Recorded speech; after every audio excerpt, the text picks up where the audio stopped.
কোরআন নাজিলের কারণে আল্লাহ তাআলা যেই দিনে কোরআন নাজিল করলেন ওই দিনটা 365 দিনের ভিতরে সর্বশ্রেষ্ঠ মর্যাদা সম্পন্ন দিন। আবার যেই মাসে কোরআন নাজিল হলো কোরআনের মর্যাদার জন্য, সম্মানের জন্য, ইজ্জতের জন্য আল্লাহ তাআলা একটা মাসকে এত বেশি সম্মান করলো যে 12টা মাসের ভিতরে সবচেয়ে সম্মানিত মাস হচ্ছে রমজান। সুতরাং আমরা এই মাহফিলে আসতে পেরেছি, এই জন্য আল্লাহ তাআলার দরবারে নত শিরে শুকরিয়া আদায় করি। সবাই বলে আলহামদুলিল্লাহ। দরুদ ও সালাম বিশ্বনবী, প্রাণের নবী, প্রাণের স্পন্দন, আমাদের সকলের কলিজার টুকরা সেই মহামানব বিশ্বনবী মুহাম্মদুর রাসূলুল্লাহ সাল্লাল্লাহু আলাইহি ওয়াসাল্লাম। সবাই বলি সাল্লাল্লাহু আলাইহি ওয়াসাল্লাম। আজকে খুব অল্প সময়ে আমাকে আলোচনা করার সুযোগ দেন। আমার আলোচনা সবাই শুনে, সব সময় শুনে, আকর্ষণ কম, তাই না? তারপরে একটু ব্যতিক্রম ভাবে চেষ্টা করি উপস্থাপন করার জন্য।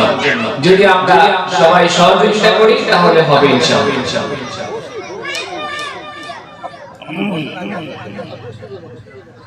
আসেন তেলাওয়াত করি সূরা আল ইমরান 85 নম্বর আয়াত, 85 এবং 86 নম্বর আয়াত। এটা কোরআন শরীফ লাগবে, কে আনতে গেল গো?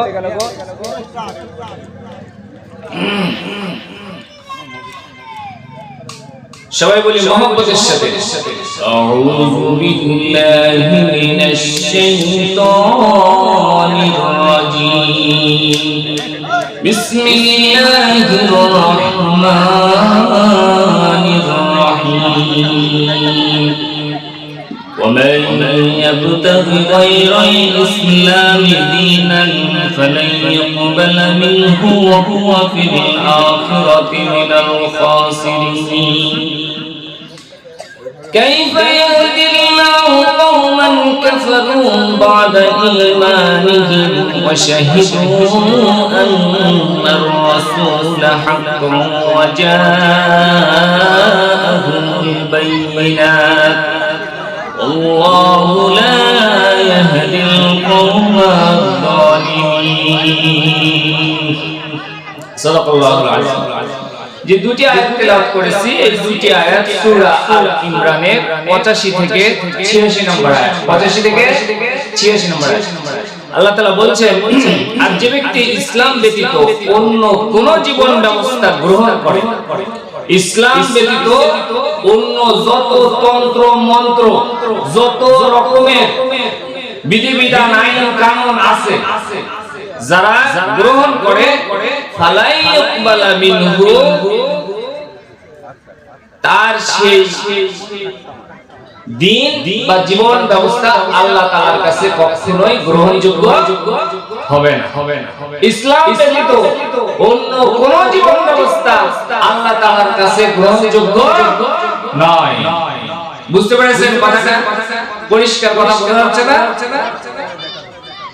কেউ কেউ বলে যে যাহাই ভগবান উহাই আল্লাহ, যাহাই ঈশ্বর উহাই গড। বলেন নাউজুবিল্লাহ। আমাদের আকীদার সাথে, আমাদের বিশ্বাসের সাথে, কোরআনের সাথে তার কোনো মিল নাই। যারা কিনা কোরআন এবং সুন্নাহ ব্যতীত, ইসলাম ব্যতীত অন্য কোন জীবন ব্যবস্থা গ্রহণ করলো, আল্লাহ তাআলা তাদের সম্পর্কে বলছেন হুয়া ফিল আখিরাতি মিনাল খাসিরিন। পরকালে ওই ব্যক্তি অবশ্যই ক্ষতিগ্রস্ত হয়ে যাবে।